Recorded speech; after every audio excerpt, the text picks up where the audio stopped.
চ্যানেলে তোমাদেরকে অনেক অনেক স্বাগত জানাই। আশা করি তোমরা সবাই ভালো আছো, সুস্থ আছো। আমরা খুব ভালো আছি।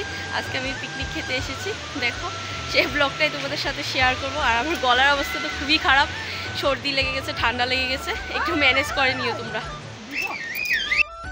সকাল সকাল রেডি হয়ে গেলাম পিকনিক খেতে যাওয়ার জন্য। হঠাৎ করে ডিসিশন নেওয়া হয়েছে যে পিকনিক খেতে যাব। তারপরের দিনে আমরা পিকনিক খেতে এসে পড়লাম। আর বছরের প্রথম দিনটা ফ্যামিলির সাথে কাটালে ভালোই লাগে। সারা বছর তো আর যাওয়া হয় না, কোনো ওকেশন হলে যাওয়া হয় না, তো ঘরে থাকি, সংসারের কাজ আর কি। আর আগেরবার আমরা প্রত্যেকবার যাই পিকনিক খেতে, কিন্তু আগেরবার যাওয়া হয়নি কারণ পুচকুসোনাটা ছোট ছিল আর শরীরটা খুব খারাপ ছিল। আর এত ছোট বাচ্চাকে নিয়ে পিকনিক খেতে যাওয়া তো সম্ভব না, সেজন্য আগেরবার আমরা যাইনি। এবার পিকনিক খেতে এসেছি। এবার আমরা পিকনিক খেতে আসলাম নাজাটিং জায়গাটা খুবই সুন্দর। দেখো তোমরা, জায়গাটা খুবই সুন্দর, কত সুন্দর আর্ট করা আছে। আর একটা কি হাস্যকর ব্যাপার বলো তো, পিকনিক তো খেতে আসলাম, কিন্তু আমাদের ঘর থেকে একটু দূরে এসে মনে পড়লো যে মাংসই আনা হয়নি। মেন জিনিস তো মাংসটাই আনা হয়নি, মাংসটা ফ্রিজে রেখে এসেছি। তারপরে মনে পড়লো, তারপরে আবার ঘুরে যেতে হলো, তারপরে মাংসটা নিয়ে তারপরে আসলাম। এই কী ব্যাপার বলো তো এইসব। তারপরে আমরা যেখানে এসে পড়লাম নাজাটিং। দেখো নাজাটিং জায়গাটা, এখানে এই যে গেটটা আছে। আর এখানে পুচকিগুলো তো খুবই হ্যাপি, খুবই খেলছে। যে দেখো পিয়ানা দৌড়াচ্ছে, খোলা মাঠ পেয়ে গেছে, খুবই খুশি। তারপরে এখানে আমি আর দিদিভাই একটু ঘুরু করতে আসলাম। আর না, রান্নার তো চাপ ছিল না, কারণ দাদা ভাইয়ের মা বলেছে যে রান্না করবে। আর সারা বছর তো কাজ করি, রান্না করি, একদিন ছুটি পেলে তো ভালোই লাগে বলো। আমরা যাচ্ছি একটু এখানে ঘুরু করতে। এখানে দেখো কি সুন্দর করে আর্ট করা আছে, কি সুন্দর, ভালো লাগছে দেখতে। না পুচকুসোনাটা দৌড়ায়।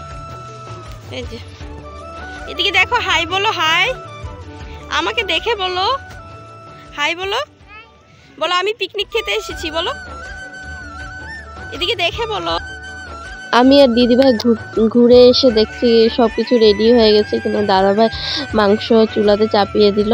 আর এদিকে মা পনির সবজি আর চা বসিয়ে দিয়েছে সাইডে। আর কারণ আমার শ্বশুরমশাই সস্তানি, রসুন পেঁয়াজ কিছু খায় না, সেজন্য শ্বশুরমশাইয়ের জন্য আলাদা বানাচ্ছে।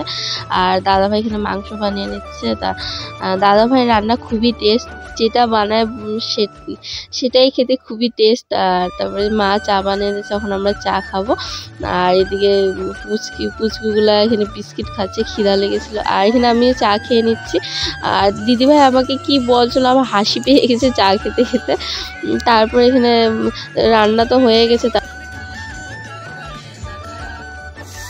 চাল হচ্ছে, এখন ভাত বসাবো। এখানে আমি চাল ধুয়ে নিচ্ছিলাম, একটু তো হেল্প করতে হবে বলো, পিকনিক খেতে এসেছি না।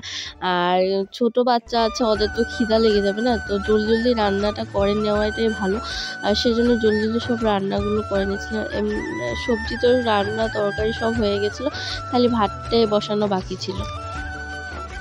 আমরা এখন ঘুরতে যাচ্ছি।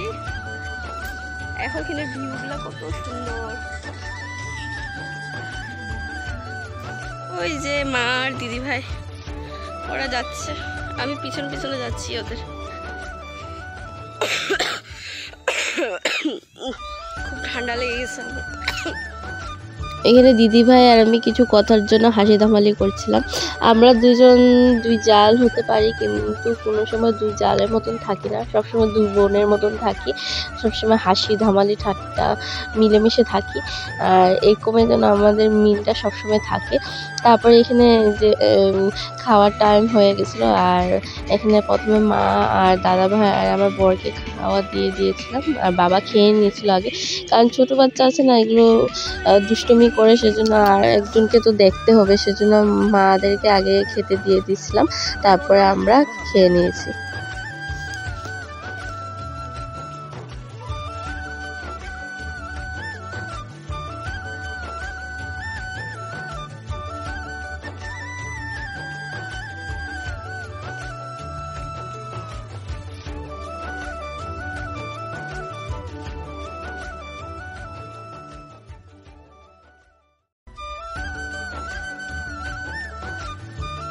আমাদের খাওয়া দাওয়া কমপ্লিট। আর এঁটো বাসনগুলো তো আর ঘরে নিয়ে যেতে পারবো না, থালায় প্লাস্টিক আর বাসনগুলো তো এসেছিল, সেই জন্য একটু ধুয়ে নিলাম, আবার ঘরে গিয়ে ভালো করে দেবো। আর ওরা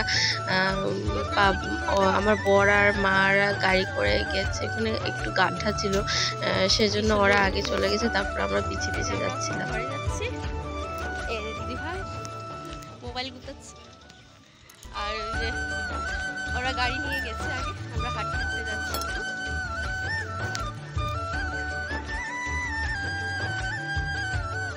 আমাদের তো হাসি তামালি এরকম চলতেই থাকবে। তোমাদের যদি ভিডিওটি ভালো লেগে থাকে তবে লাইক শেয়ার সাবস্ক্রাইব অবশ্যই করবে।